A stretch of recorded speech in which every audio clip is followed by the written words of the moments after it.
So that's it, guys.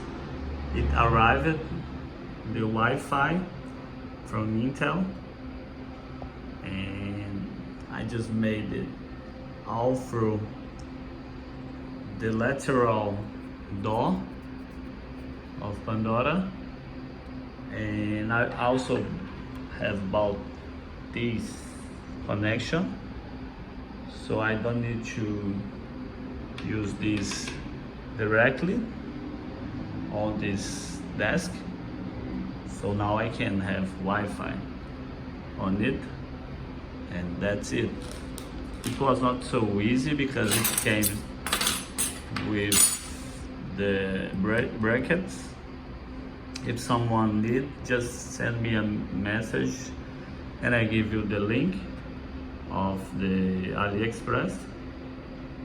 So that's it. The Wi-Fi will work now because I was using cable and I don't have space for cable and all that shit. The SSD installed, format, already set up, and then the Wi-Fi.